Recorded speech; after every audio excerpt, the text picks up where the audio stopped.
Someone that you look up to very much in a social realm decides to have a big Deepavali party. And everyone who is close to you, everyone who's even far from you, they all get these invitations to this Deepavali party. And to dress your finest, and there'll be a nice puja before, the food is being catered.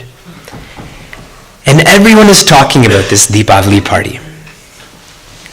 And you're waiting for the invitation. And you think everyone else got their invitation, maybe it got lost in the mail.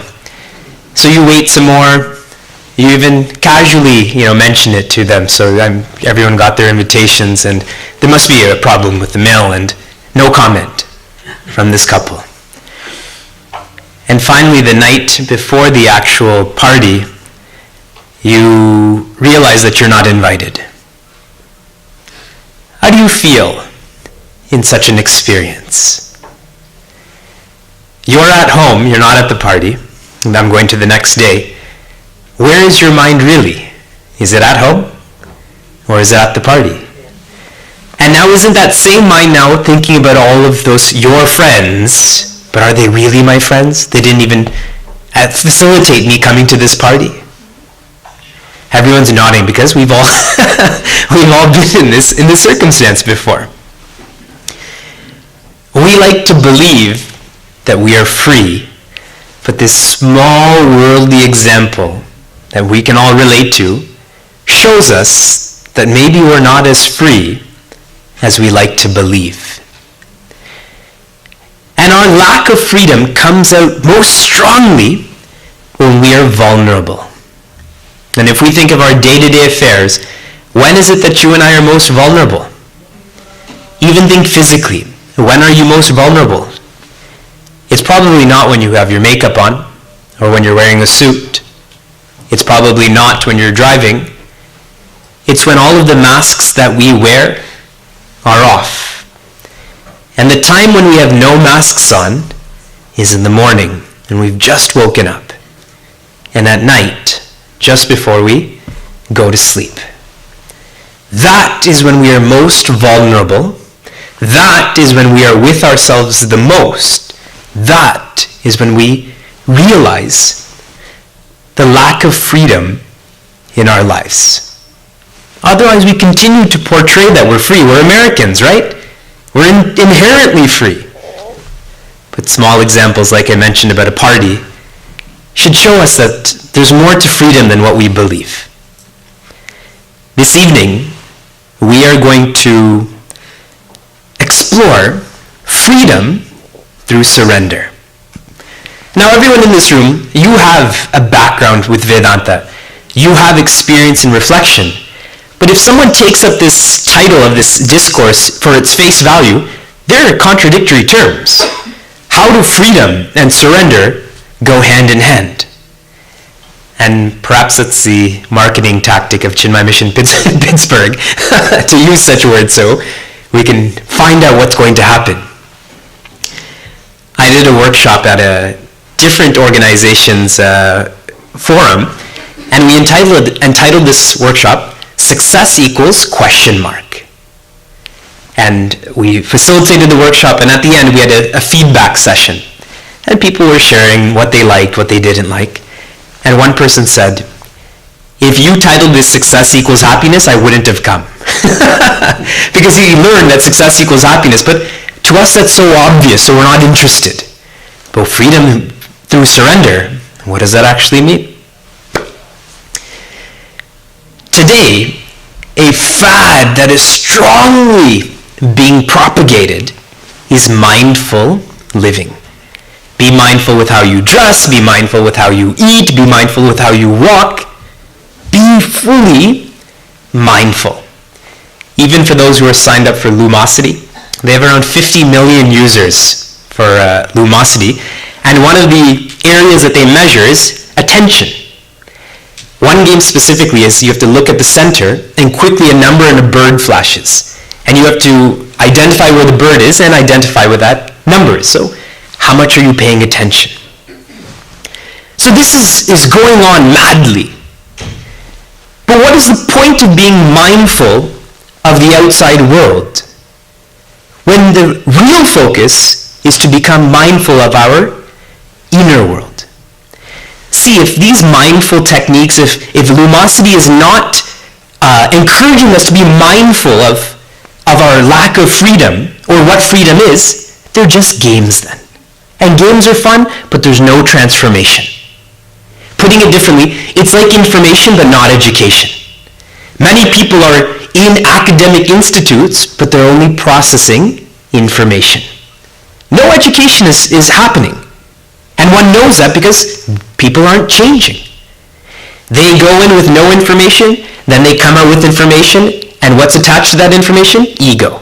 Now I know all of this information.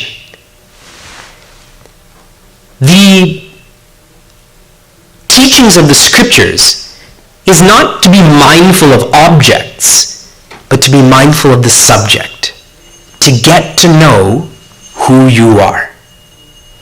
Because as long as we don't know who we are, we can know nothing else. But once I know myself, then I can come to know everything else. Taking one more example of the purpose of knowing oneself, many people like to study yoga now, like to practice yoga, which really is exercise. It's yogasana. And yogasana is never complete unless it leads one to contemplation. See, with yogasana, I'm supposed to take away my identification with this body. If yogasana is not doing that, then it's not achieved its fulfillment. Once I disidentify from the body, I'm supposed to identify with the mind. And that's where contemplation begins. I have to disidentify from that too. So if one is practicing yogasanas without contemplation, there's no completion there. It's just an exercise, no transformation. If you and I can start practicing awareness of the outer world leading to the inner world, we will become acutely aware that we are not free. That we may verbalize it, we may write it, but we know we are not free. And it's important, when we become aware of this, not to let other people validate otherwise. Sometimes I think I'm not free, but then I meet you and you say, yeah, you are free. You can go where you want, you can eat what you want, you can travel where you want, you can think what you want. That's called dussanga. That's called company that's not helping me grow. We have to be vigilant not to allow others to validate our weaknesses, to validate our vices. And many times that's the case. It's okay to be angry. We're all angry. That's the same as saying, it's okay to have a heart attack. We're all going to have a heart attack, right? If it was okay to be angry or to have a heart attack, it would make me stronger. So think about the people in your lives. Do they validate our weaknesses? And do we do the same for others?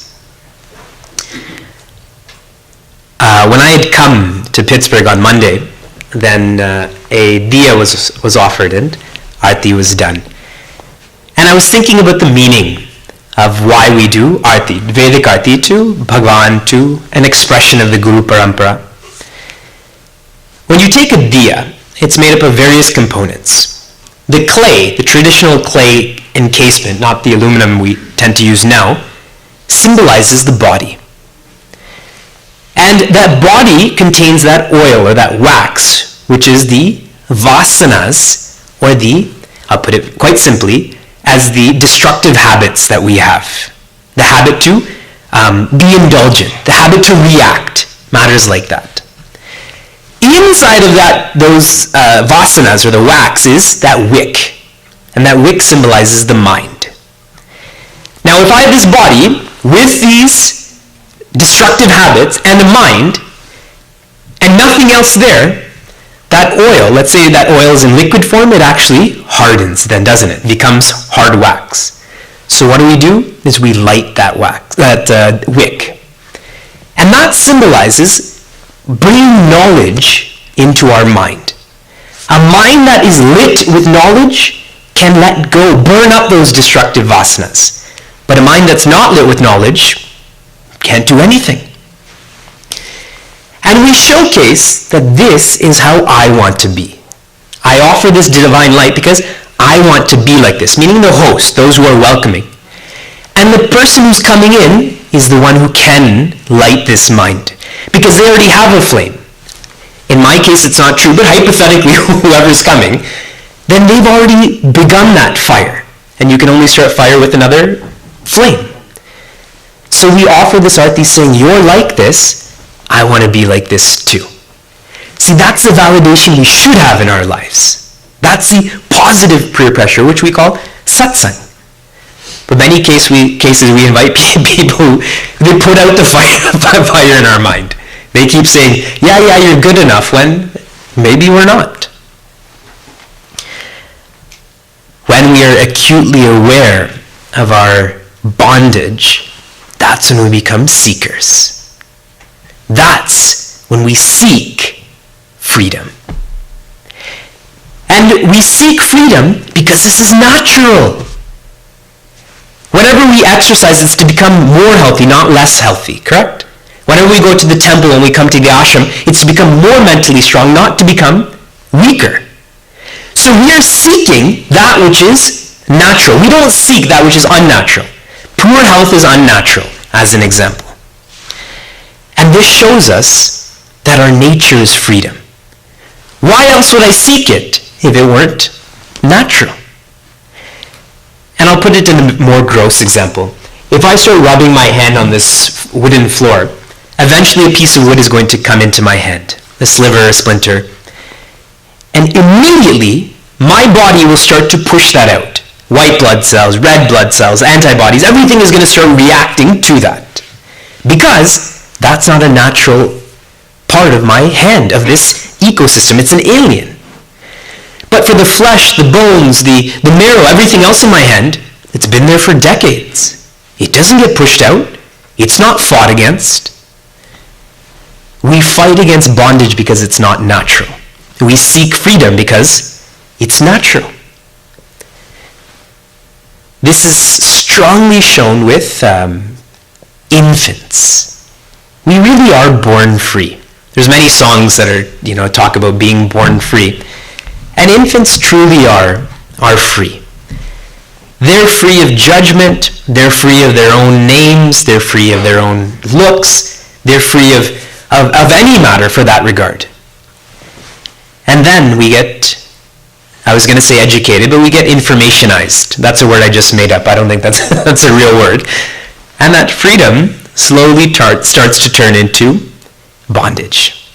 Infants are pure. And that impurity begins to creep into our personalities. And then we think that's normal. I was reading my notes on Upadesha Sara today. That's what we're studying in Cleveland at our Devi group. And what Puja Swami Tejamananda was sharing with us is that our nature has become so alien to us, now we believe sorrow is our nature. And when we see someone happy, we say, why are you happy? When it shouldn't be the other way around. Why are you sad? Now it's why are you happy? Why are you free? Right? Well, you should be bound like all of us. We can only free ourselves from that which is acquired. See, sugar can never free itself of being sweet. It's its nature to be sweet. Fire can never let go of heat. It's its nature to be hot. We can only give up our acquired nature. Not our true nature. That's impossible. Only our acquired nature. And here's where Puja Guruji shared. If we're ever experiencing sorrow, now visualize this. Think about 10 minutes ago when you were experiencing sorrow because of some food that you didn't get. That you didn't sit at the table that I was sitting at, so your meal was more limited than the food that I got. Sorrow. Or think at a more serious level what happened during the day or yesterday or the weekend before. This sorrow is because of one or two reasons. Number one, undue identification. I'm identified with whatever aspect of who I believe I am that is not true. Maybe it's my body, maybe it's my tongue. I'm so identified with my tongue that I need to eat this. Or I'm so identified with my image that how come I can't sit at that table and only these people got to sit at that table? Undue identification. We have to be identified with our body to a certain degree or image, but maybe it's undue. And the second possible reason is undue importance to that circumstance. We make everything that happens in our life such a big deal.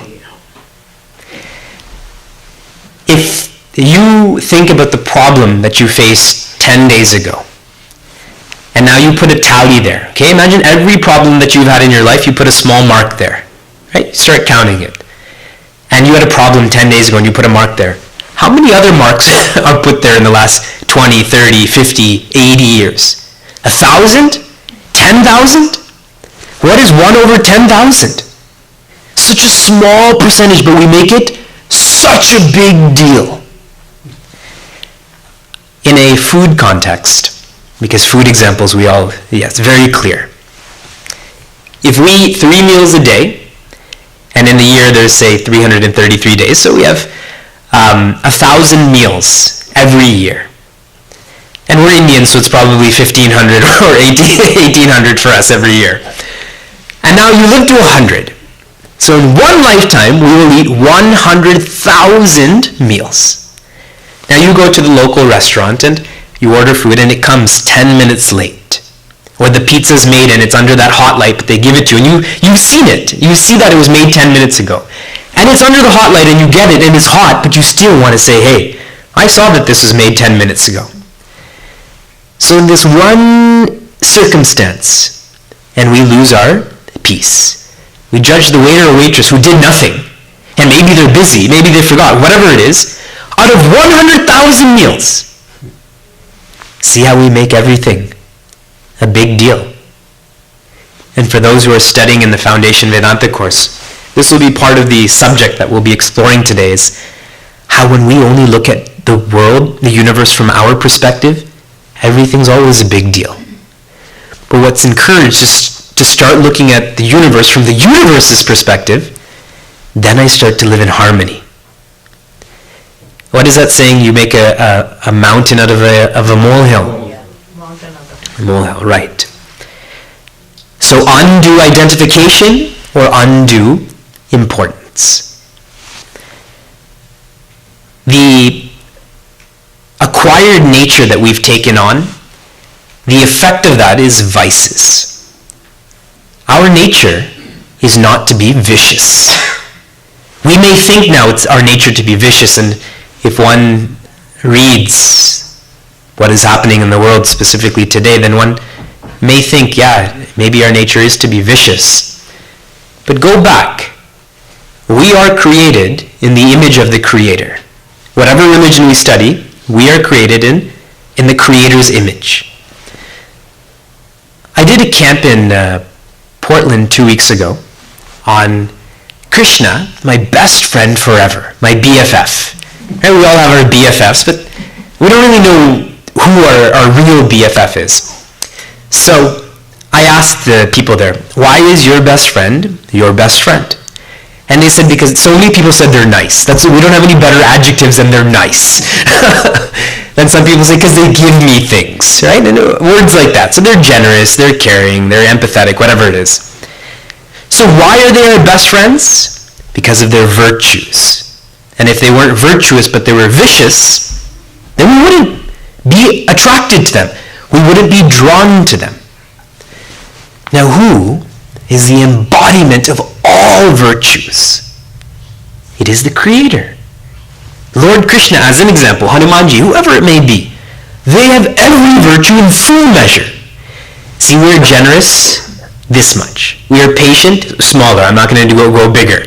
We have virtues, but in small measure, and our virtues only express when we're around virtuous people. I'm patient when you're patient with me. If you lose your patience, I play a game and try to be less patient with you than you are with me. This is how we live. A sadhu, a beautiful definition of a sadhu is one who is caring even to the uncaring. So you may not care about me, but if I care about you, that means I'm a sadhu, or vice versa. So in our spectrum, it's only those who care for us. Our nature is to be virtuous, not vicious. But we have so many vices in our lives. Expectations, jealousy, fear. We went through a great exploration of fear a couple of days ago. Worrying. That's our middle name, is worrying. Everyone's middle name is worrying. Especially about things that we have no control over is what we worry about. Especially. That's why I said it's our middle name. Like, we've acquired this. Bhagavan Krishna was once in the company of Yudhishthira and Duryodhana. And Bhagavan Krishna had asked Yudhishthira to find the most vicious person in this world.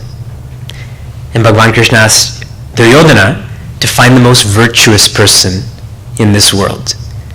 And they both set off, traveling around the world, and eventually they both came back. And Yudhishthira came with his head low, said, I didn't find anyone more vicious than me. And Duryodhana said, with his head high, I didn't find anyone more virtuous than me. And it shows each other's nature. It shows how virtuous Yudhishthira truly is. I was reading an article on Ramayana Saundarya by Puja Guruji. And he says even a little bit of arrogance or ego washes away all virtues. So I can have so many virtues, but if I tell you I have all of these virtues, they're all gone. And it shows Duryodhana how vicious he is, that his only strong point is arrogance.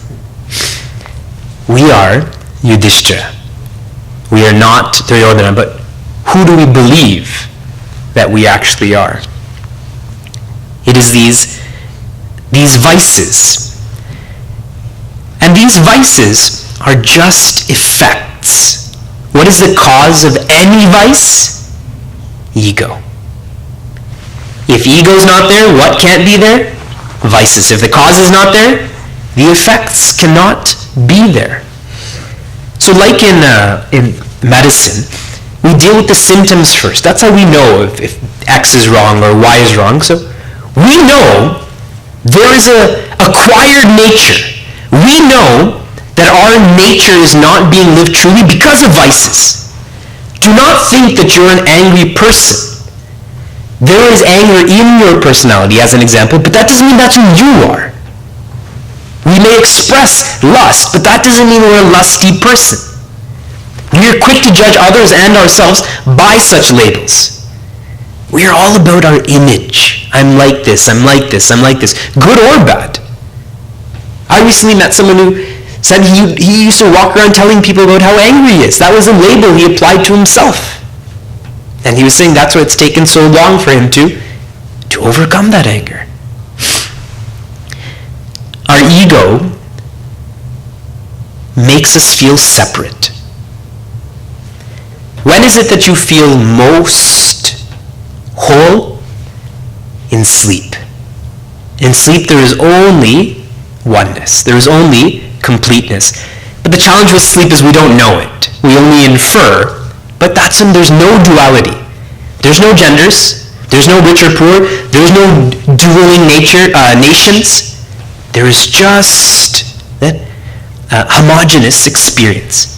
But once we wake up, all of that separation, it begins in like the Big Bang Theory, right? That the ego's there and it just bang, and it goes in so many ways.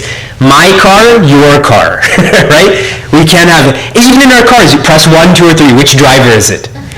Log on to computers, right? Same family, 4 people, 4 separate passwords. It's always like that. I was listening to NPR about couples who don't share passwords and what the implications of that is when couples who don't share passwords. And they made a stipulation there that some people use their phones. They were talking about phones. For business, and that they really want to maintain that professional nature. That's what I tell Sheila. I said, that's why I don't give you any of my passwords, because there's confidential matters that are exchanged. She doesn't buy it, but she's accepted that I'm not going to tell her. Separation. This is what the ego makes us feel. And if we think about anger, isn't it that I'm only angry at other people? I'm jealous of others. I'm envious of others. I'm desirous of others. Never myself. I'm not jealous of myself. I'm not desirous or lusty towards myself. In oneness, there's no vices because there's no ego. As soon as duality kicks in, like I said, Big Bang Theory, we get banged around in this duality. You've heard this before. Where there is one, there is Shanti. When you come home and nobody else is at home, what a great opportunity. You can wear what you want, you can eat the way you want, you can lie down on the couch the way that you want. Just Shanti. Where there's two, Kranti, anger. As soon as a child comes home, or even a phone call, not even someone in the house, as soon as that phone rings and I see the number, I see that it's someone from Chinmay Mission Pittsburgh, and I know they want help in a certain way. Anger. And where there is three, when the second child comes home from school, Bhranti, politics. See, then the children, they talk to each other in the room. Okay, we're going to tell our mother or our father, this is what we want to eat. And if they say no, then you say, no, I need to eat this. And the politics begin. 2 against 1. Or 2 parents against 1 child. Ego. And I'm encouraging everyone to think more. Ego manifests in the intellect. And the ego says, I'm doing, I'm thinking, I'm deciding, I'm doubting. Is that true? Is it really me who's doing? Is it really I who is thinking and deciding? That's Ramana Maharshi's messages. Is this true? Is this real? Why do I assume I am assuming? Where did this possessiveness come from? The vices are the effects. The ego is the cause. So whenever we discuss surrender, who is it that surrenders? It is the ego that surrenders. Is it the body that surrenders? My hand doesn't know if it's on my lap or on your shoulder. My hand has no capacity to know that. Is it the spirit that surrenders? The spirit is infinite. How can the spirit be bound?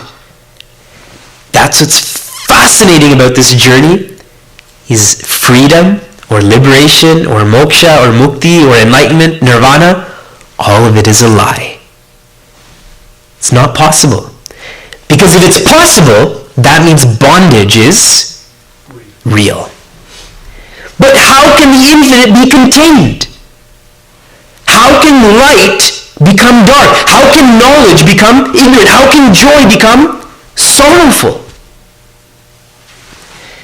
In Shloka 22-23 of Srimad Bhagavad Gita, 23-24, Lord Krishna tells Prince Arjuna, you cannot be cut, you cannot be wetted, you cannot be burnt, you cannot be dried. In other words, none of the elements can touch you because you are eternal. You are all-pervading. You are unchanging. Why are those specific words used? Why eternal? Why all-pervading? Why unchanging? Whenever you and I think about conditions, what are we conditioned by? Time. What is the opposite of the limitation of time? Eternal. What is the opposite of space, or the unconditioned form of space? Being all-pervading. What is the unconditioned form of matter? That which is unchanging. See, Prince Arjuna, he's talking to all of us, Lord Krishna, what you think to be real is not real. You're already, what do you mean already? You're always free. So when we discuss surrender, it is the ego that surrenders. This is a unique journey where the ego is facilitating this process until finally the ego gives up itself. And that's why this is the most challenging journey. Because who wants to give up themselves? Never. We will fight to the end to retain our form and our name. But the ego has to do it. The ego challenges itself, essentially. Remember, this journey is not for the body or the spirit. This journey is for the ego. And the ego is what can surrender, the ego must surrender, the ego will surrender. In contemplation, one goes past the body, past the mind, past the breath, past the mind, past the intellect, to the ego. And that's right. Hold on. And to go past contemplation into meditation, I have to take that same ego, holding itself, and it has to go into the water then. I don't have any experience with this, but I'm told that we cannot suffocate ourselves naturally. I can't hold my breath till I will die. And imagine going into being underwater or choking oneself, whatever it may be. How challenging it would be. But that's the journey that we're going through. But the difference is, when that drop is gone, what remains? The ocean. The cost-benefit analysis of this journey is what needs to fuel us. We don't give our best to this journey because we don't know what the benefit is. If we knew what the benefit was, then we would sail through this journey. But Pujya Swami Tejamananda shares, the costs that are incurred in contemplation compared to the rewards that are reaped, it's too small. But whenever we think of contemplation, what do we think of? Waking up early. That itself is too much of a cost for me to wake up. Sitting still, I can barely sit still in the chair, let alone cross-legged. Right? We don't know the benefits. No different than a chain smoker doesn't know the costs of what they do. We're not stupid people. We simply lack awareness of this model. A chain smoker is not a stupid person. They're just unaware of what is actually manifesting in their lungs, in their mouth. And for us too, the challenges that we will have to endure are worth it. Many narrations from our scriptures show us that this is possible. We keep looking to each other and saying, that person's not enlightened, and that person's not enlightened, and that person doesn't even know what enlightened is. That person can't spell enlightenment. So, why? Why should I do the same? Some of us think that this is an expression of ego. I'm going to separate myself more to other people. I've met people who say they don't contemplate because they're afraid of not coming out of contemplation. Good! Don't come out. It's good for you, it's good for everyone. They're afraid of where they'll go. Afraid of where they'll go. They'll find themselves in the lap of the Creator. How can I be afraid of that? Let's take some examples from our scriptures who show us surrendering the ego is possible. And the most popular is Prince Arjuna. He actually uses the words that I surrender to you, Lord Krishna. But we have to think, when did he surrender? When he went from the top to the bottom. People turn to religion for one of two purposes, one of two reasons. Either out of inspiration, those are the proactive personalities, or out of desperation, the reactive personalities. Once they've hit the bottom, where else to go but up? And the world took me to the bottom, so I need to take something else to bring me up. This is why I hear the word often, bechara. What do you do for a living? Well, I study and share thoughts on Vedanta. What happened? You're so young. I take that as a compliment. You're right. I hope I learned something when I was younger rather than I don't want to be like you. We turn towards this in desperation, and Prince Arjuna shows us that. That's why we relate to him. When the world beats us down enough, and it was the world that he projected did it to him, then he says, okay, I need to surrender. And he's lucky that Lord Krishna was just an arm's length away. Now, taking that into account, you and I are luckier. I've shared this before here. Visualize how Prince Arjuna was taught. There's millions of people on both sides. So millions of people in front of him that want to shoot him, millions of people behind him who may miss their arrows and shoot him. So both sides there's danger. It's northern India. It's hot outside. He has long curly hair. It's getting in his eyes. And now he is supposed to take up these responsibilities. So what does Lord Krishna do? He starts speaking in Sanskrit. He starts giving him 700 pieces of advice in Sanskrit. We don't want to hear one piece of advice, let alone 700 shlokas of advice. But he was saved. Now let's fast forward to you and I. Nobody is trying to hurt each other, I hope, front or back. It's air conditioning in here. It's warm outside, and if it's cold outside, there'll be heating. You have plush stadium seating for this discourse.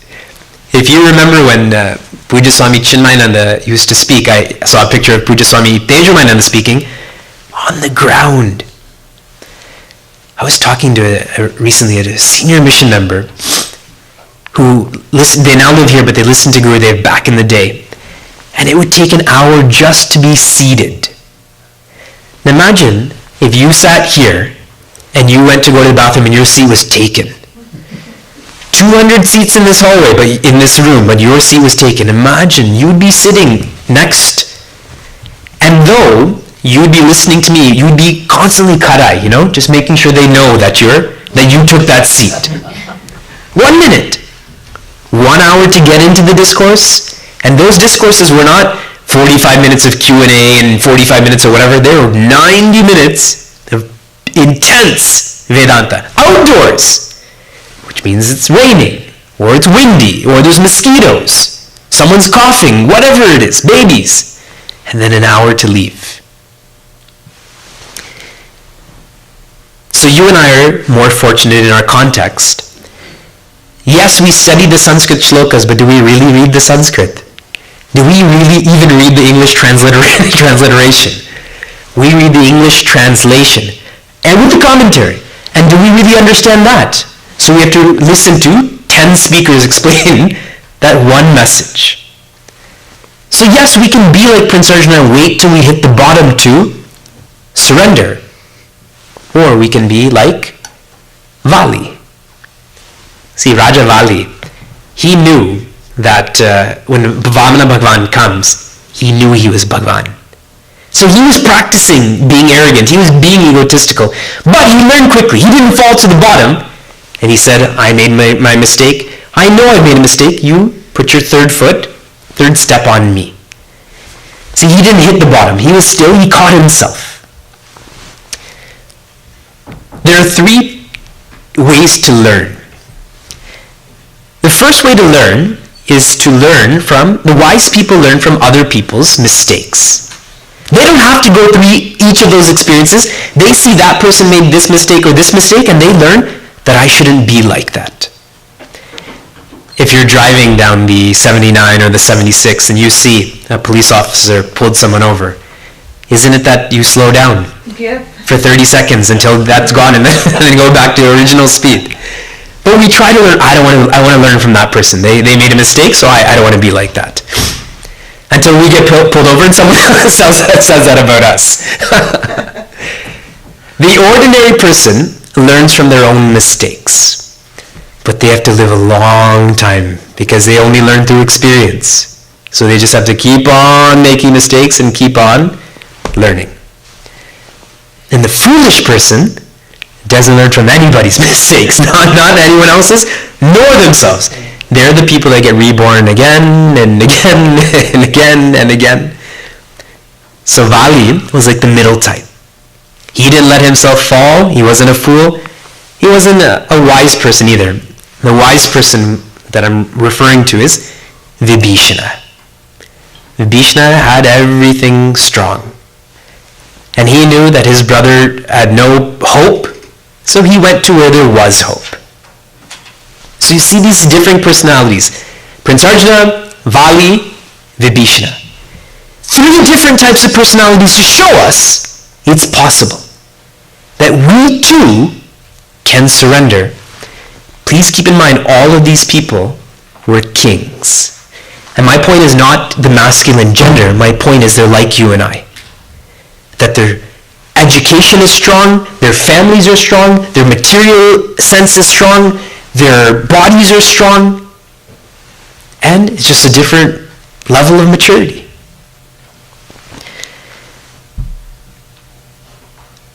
Going back to the beginning of our thinking, we know that we're not free. And when we feel the least free, or we feel the most bound, what do? Go to a restaurant, call up a friend, have a drink, go on vacation. Midlife crisis, go on a world cruise. Right? Instead of thinking about why I'm in crisis, let me try to escape this crisis. But what happens when we try to escape crisis? It multiplies then, both in quality and quantity then. When we truly feel that bondage, we will seek freedom. And why will we seek freedom? Because it's most natural. We know that our freedom is natural because vices don't make us stronger. Ego doesn't make us stronger. And we study various personalities in our scriptures who show us that surrender is possible. Now, how is it going to be possible for you and I? I'm going to share 3 points. And no point is better than the other. We have to pick one of these points and begin. And slowly, all of the points will converge. Why is, why am I missing this word? Prayag called the king, and why is it called Prayagraj? Out of all of the Tirthasthanas, Tirtha means taranti, which means to cross over. And out of all of the pilgrimage spots in Bharat, Prayag is known as the king of them. And it helps us to cross over. How many of you have been to Prayag by show of hands? Just a few people. And this proves my point that I'm going to make, that Prayagraj is a physical place, but it should have metaphysical effects, because really if I just go there and I'm enlightened, then what are you all doing here? Prayagraj is the convergence of 3 rivers. That is Yamuna, Ganga, Saraswati. Yamuna symbolizes karma, symbolizes the physical personality. Ganga symbolizes devotion, bhakti, which is the mental personality. And Saraswati is intellectual, is the knowledge aspect. And when action, devotion, knowledge converge, that's when one crosses over fear. And if I just think of these as being separate, I will never cross over. And here too with image, I tell people I'm a karma yogi, or you're a bhakta, I'm a jnani. And automatically there is separation that is established. Pujya Swami Vivekananda said that we shouldn't be tolerant people when it comes to religion. We should have mutual respect. Think of the word tolerant. Imagine I come and sit beside you and say, I'm a very tolerant person. I tolerate sitting beside you. Do you feel good about yourself? Is that good for your confidence? Do you tell your children that you tolerate them?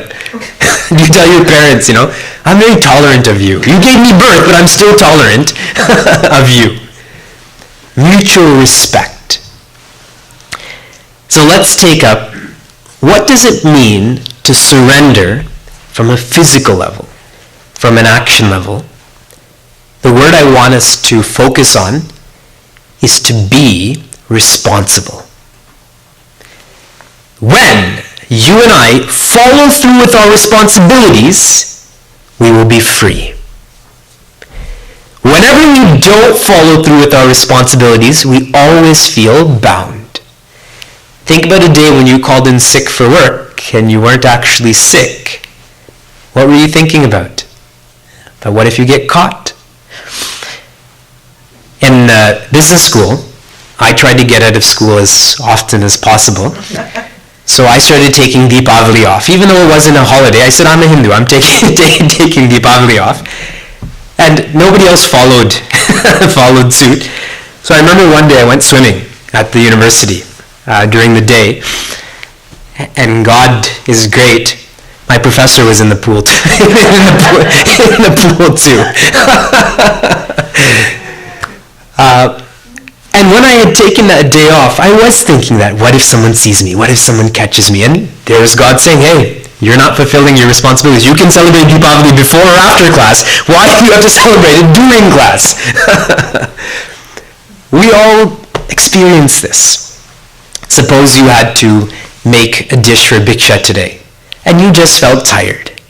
And you called and you said, I'm too tired to come. When you could have done it. You could have come.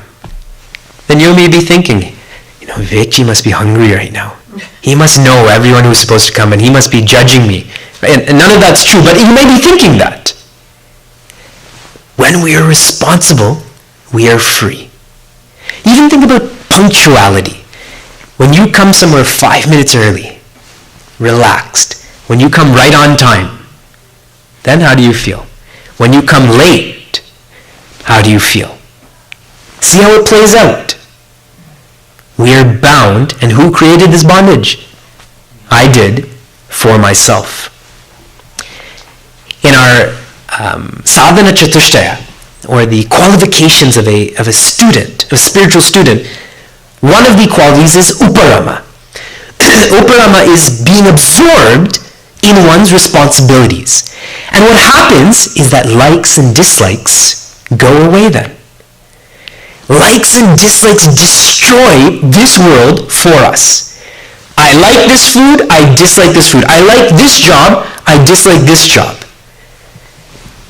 Right now we want to be in Pittsburgh, but 1 month ago, I dislike Pittsburgh. I like, Atlanta. And now we like it here, and we dislike where there's tornadoes. And see this game of likes and dislikes. And we keep living like this. It's because we're not absorbed in our responsibility. Should I like my responsibilities? Should I dislike my responsibilities? They're responsibilities, period. Today I was reading an old copy of Tapovan Prasad and I found some quotes that I wanted to share with you. Especially because most of you are involved in some sort of seva. Whether it's Chinmaya Mission Pittsburgh or the Pittsburgh community, whatever it may be. So hear these quotes out. Expect to receive for all of your services nothing but ingratitude. Smile. Swami Chinmayananda. Expect to meet in the field of your most tender seva insolence from fools. Smile. Expect to meet in the field of your honest work interference from fools. Smile. Whenever we engage in our responsibilities, what are we always looking for? Recognition. Notice that I'm doing this. Notice that I was over here. Notice I gave this. Notice I'm like this. In which case I'm being irresponsible. Bondage. But if I purely am engaged in my responsibilities as a husband, as a brother, as a sevaka, that I come, I clean, I teach, and that's it. Whether anyone recognizes me or not, how can there not be freedom then? Think.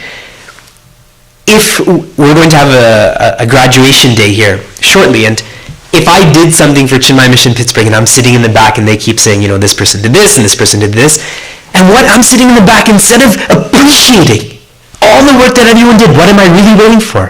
Please call my name, please call my name, please call my name. And if one's name is, at the end they say, there's too many names to recognize, so this is for everyone. Then that person missed the whole ceremony. And then they go home and they're still at the ceremony, and they continue to be irresponsible. So how to be free through the physical structure, engage in one's responsibility.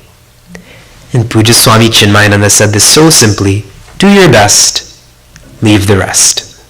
That's it. And we can all do this.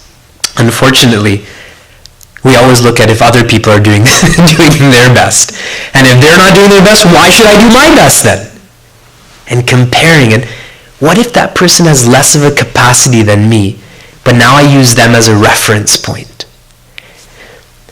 I find that I've done this with my family quite a bit, is I use them as reference points, saying that if I can do it, why can't they do it? Like sleep, for example. I sleep a little bit less than my wife, and I think, how if I can sleep on 5 hours, why can't she? But immediately then I catch myself, but we're not the same. We have different bodies, we have different minds, and so on. See other reference points, why can't you do it, or why can't I be like that? And I just miss out on my own responsibilities. This is how we can be free, through yamuna, karma, physical, body. Now we take another reference point, which is be devoted. So we said be responsible, be devoted. In Madhusudana Saraswati's commentary on Srimad Bhagavad Gita, he shares, this is about the 20 virtues in chapter 13. If one studies the nature of the Lord, if one really understands and appreciates the nature of the Lord, they will make themselves single-pointed towards the Lord. Imagine I study a company so thoroughly that I know any dollar I put into this company is going to turn into $1.50. And I know that for sure. I try to pull out as much money from all of you, from banks, I max out my credit cards, whatever, and put it over here. Because I know that this is where my return will be. Why we don't practice ananya bhakti? Anya means another. Ananya, no other. Bhakti, devotion. Why I don't practice pure devotion towards the Lord, towards the Creator, is because I don't know his or her nature. And if I did, why would I be devoted to gambling, to materialism, to popularity, to power, to anything but the Creator? Study the nature of Bhagavan. I'm saying this for devotion. Devotion, we think bhakti, do nothing, just say you give up. But I'll only give up when I have the knowledge that this is worthy of surrendering myself to. If you're going to have an intricate brain surgery, are you going to go to a casual physician who doesn't have a degree on their wall? You don't even know their name, they don't have a business card or an office? No. Even to get one's ears pierced, we go to, make sure that this is clean and you're using the proper equipment. So you surrender to the person piercing one's ear. Now this is our life we're talking about. Why would the ego surrender if the ego doesn't believe in whom they're surrendering to? So study the nature of the Lord, and we will naturally begin to align ourselves with the Lord. The Lord is most attractive because of his or her virtues. Why is Hanumanji handsome? He's so hairy. But it's his virtues. Why are we attracted to Bhagwan Ganesha? He's so disproportionate or misproportionate. Because of his virtues. Lord Shiva, he's so scary. But we just want to be near his feet because of virtues. Vishnu Sahasranama is 1,000 different ways to understand the virtues of the Lord. Pujya Gurudev's 108 names are 108 different perspectives on why we should be devoted to this master. So study. This is a mental engagement. And you've done this. You did Srimad Bhagavatam. You did a Bhagavad Sapta here. You've done Sundarkand over here. You learned Vishnu Sahasranama over here. These are the scriptures to study, to understand who the Lord is. Because the only altar to which the ego can't surrender to the body, can't surrender to the mind, can't surrender to the intellect, can't surrender to itself. What is the only remaining party? The Spirit, the Creator. That's the point of contemplation. I give up my body to my mind, I give up my mind to the intellect, I give up my intellect to the ego. Now who do I give up the ego to? I have to give up my ego to the Creator. Which leads us to the last way to be free, is be purposeful. What was the first verb? Be responsible. Second? Be devoted. And at an intellectual level, be purposeful. Have any of you seen the show Sherlock? The BBC show, producer of Sherlock. So in the first episode, we watched that recently. The gentleman has a limp in his leg, even though he was shot in his arm or back, but he has a limp in his leg. And he walks with a cane. And the psychiatrist says that it's a psychosomatic disorder. And Sherlock, who's this very insightful, eccentric character, he believes otherwise. So he creates a circumstance where this gentleman, who is a war veteran, he has to run. And because he's so, his purpose is so clear that he has to chase down this apparent criminal, he leaves his cane there and is running full out. And he's running through the streets of London, and they finally end up at home, and Sherlock says, "Where's your cane?" Just to show him that when the purpose is clear, body completely aligns with that purpose. And we've seen that with sports as an example. When someone really wants to win for their team, for their nation, their body achieves feats that they and no one else thought was possible. When we're dedicated towards a fundraiser, towards a Bhagavad Sapta, isn't it that we balance our time better? We don't need to sleep as much, we don't need to eat as much, we don't need recognition, because we're not the focus. If we can bring purpose into all that we do, I will stop identifying with this body. Pain is mandatory, suffering is optional. But it will only be an option if I've given the mind a better option. If I've not given the mind a better option, where else will it go but back to the body? And the mind gets lost in the intellect when the intellect is holding on to an ideal. And the intellect will get lost in the ego if I truly have the understanding that the ego lives in the intellect. They have a dynamic relationship. And I intellectualize. Am I the doer? Am I the decider? Etc., etc. It's a balance of, we have to raise ourselves, and by raising ourselves, we have to release myself. Raise, release, raise, release. Like rock climbing. Same way. So physically, mentally, intellectually, I have to be responsible, I have to be devoted, I have to be purposeful. When one is devoted to the Lord, and someone else says, "You're a loser, you're not good enough, I'm not going to invite you to this Deepavali party," are you talking to me? That will be the response. Are you talking to me because I was listening to the Lord? I was listening to the Lord's glories.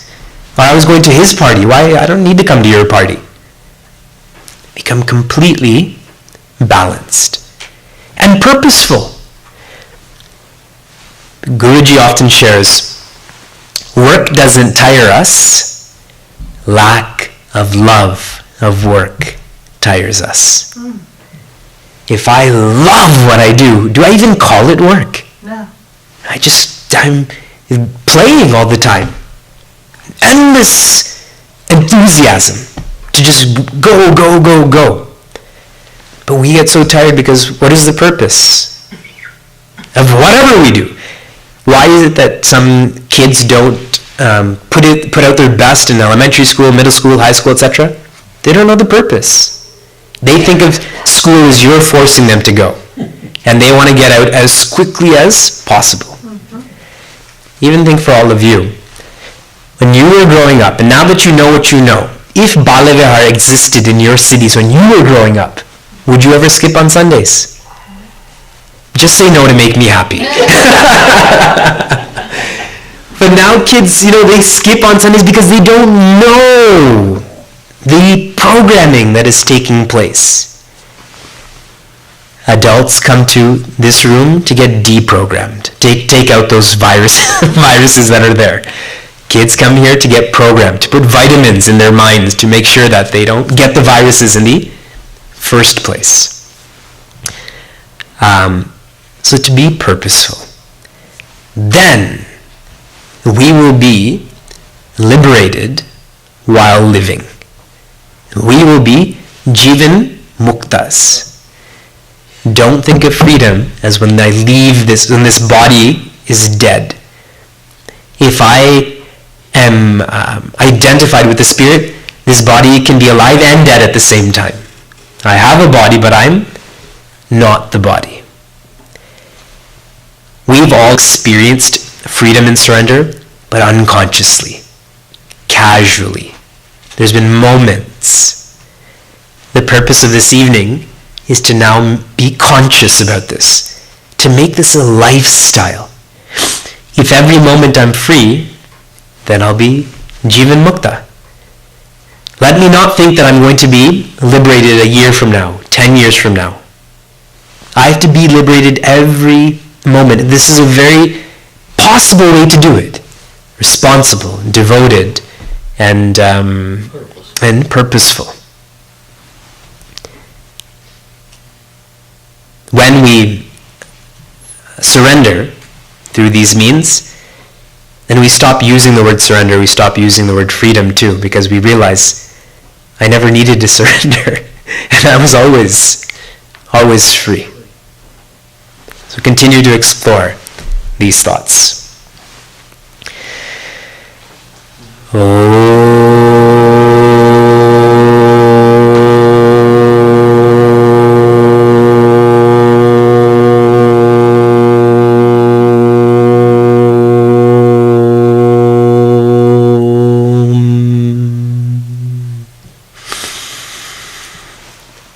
सर्वे भवन्तु सुखिनः सर्वे सन्तु निरामयाः सर्वे भद्राणि पश्यन्तु मा कश्चित् दुःखभाग् भवेत् ॐ शान्ति शान्ति शान्तिः हरिः ॐ श्री गुरुभ्यो नमः हरिः ॐ. Now we'll have